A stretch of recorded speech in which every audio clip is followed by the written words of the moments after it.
കൂട്ടുകാരെ, ചന്ദ്രകാന്തം തീർന്നു.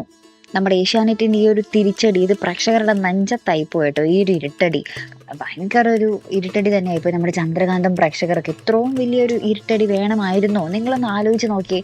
നല്ല രീതിയിൽ പോയിക്കൊണ്ടിരിക്കുന്ന ഒരു പരമ്പര, അതും 8 മണിക്ക് നല്ലൊരു സമയം. ആ ഒരു സമയത്ത് നല്ല രീതിയിൽ തന്നെ പോയിക്കൊണ്ടിരിക്കുകയായിരുന്നു. അപ്പോഴാണ് നമ്മുടെ ചന്ദ്രകാന്തത്തെ പിടിച്ച് 10:30 മണിക്കാക്കിയത്. അതും പോട്ടേന്ന് വെച്ചു. ഇപ്പോൾ പുതിയൊരു പരമ്പര പവിത്രം വരുന്നതിന് വേണ്ടി, പവിത്രം 9 മണിക്കാണ്, 9:30ക്ക് നമ്മുടെ മൗനരാഗമൊക്കെ. അപ്പോൾ ജാനകിയുടെയും അബിയുടെയും വീട് 10:30ക്കാക്കി.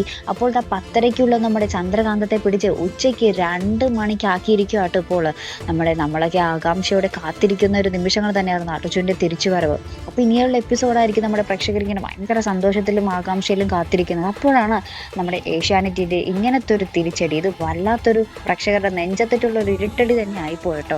ശരിക്കും പറഞ്ഞാൽ ഭയങ്കര ഒരു ഇത് തന്നെ ആയിപ്പോയി. ഉച്ചയ്ക്ക് 2 മണി എന്ന് പറഞ്ഞാൽ അതൊരു വല്ലാത്തൊരു സമയം തന്നെയായിപ്പോയി. ചന്ദ്രകാന്തം പ്രേക്ഷകർ ഇത്രയും വലിയ തെറ്റ് എന്ത് ചെയ്തു? ആ ഒരു പുതിയ സീരിയൽ ഉച്ചയ്ക്കത്തൊക്കെ ആക്കിയാൽ പോരെ? നിങ്ങൾ കണ്ടായിരുന്നോ പുതിയ സീരിയലിൻ്റെ, പവിത്രം സീരിയലിൻ്റെ പ്രൊമോ? അതും കണ്ണീർ സീരിയലാണ് പ്രേക്ഷകർ. എനിക്കത് കണ്ടിട്ടാണ് അത്രയ്ക്കും ദഹിക്കാതിരുന്നത്. ഈ ഒരു ഏഷ്യാനെറ്റിൻ്റെ ഒരു സ്ഥിരം പരിപാടിയെ മാറിയിരിക്കുകയാണ്. ഒരു എന്ത് പറഞ്ഞാലും സഹിക്കുന്ന ഒരു മരുമകൾ, അതിനെ ചുറ്റിപ്പറ്റി കുറേ കഥകൾ, ഇതൊന്നും ഒരു മാറ്റവും ഇല്ലാതെ ഇങ്ങനെ പോയിക്കൊണ്ടിരിക്കുകയാണ് അല്ലേ. അപ്പം എന്തായാലും ചന്ദ്രകാന്തം പ്രേക്ഷകർക്ക് ഒരു വലിയ തിരിച്ചടി തന്നെയായിപ്പോൾ. ഉച്ചയ്ക്ക് 2 മണിക്ക് ഇനി താമസിയാതെ തന്നെ ചന്ദ്രകാന്തം പൂട്ടിക്കെട്ടുന്ന ഒരവസ്ഥ തന്നെയായിരിക്കും. കാരണം എന്ന് വെച്ചാൽ നിങ്ങളൊന്ന് ആലോചിച്ച് നോക്കി, കാതോരം ഇതേപോലെ നല്ല രീതിയിൽ ഓടിക്കൊണ്ടിരിക്കുന്ന ഒരു പരമ്പര തന്നെയായിരുന്നു. അത് ഉച്ചക്കത്തേക്കാക്കി പെട്ടെന്ന് അതിൻ്റെ റേറ്റിംഗ് കുത്തനെ ഇടിഞ്ഞു. അത് പെട്ടെന്ന് പൂട്ടിക്കെട്ടേണ്ടി വന്നു.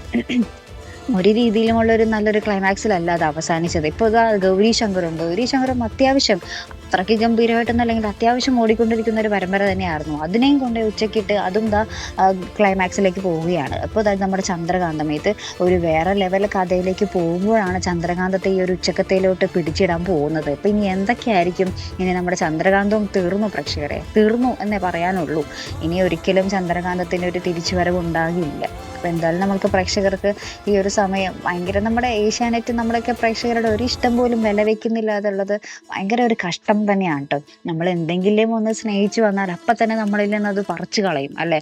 അതുപോലത്തെ തന്നെയായിരുന്നു നമ്മുടെ ചെമ്പനീർ പൂവിലെ ഗോമതി പ്രിയ. ആ ഒരു ക്യാരക്ടർ ചെയ്തിരുന്ന ആ ഒരു ഗോമതി പ്രിയയും പെട്ടെന്നാണ് അങ്ങോട്ട് മാറ്റിക്കളഞ്ഞത് അല്ലേ.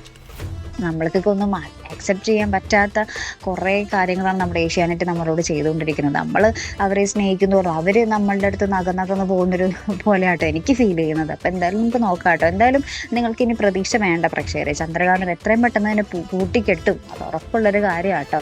നോക്കാം നമുക്ക്. അപ്പോൾ ഇതുപോലുള്ള പ്രൊമോ റിവ്യൂസിനും എപ്പിസോഡ് റിവ്യൂസിനും ഒക്കെ നിങ്ങൾ മറക്കാതെ ചാനൽ സബ്സ്ക്രൈബ് ചെയ്യുക.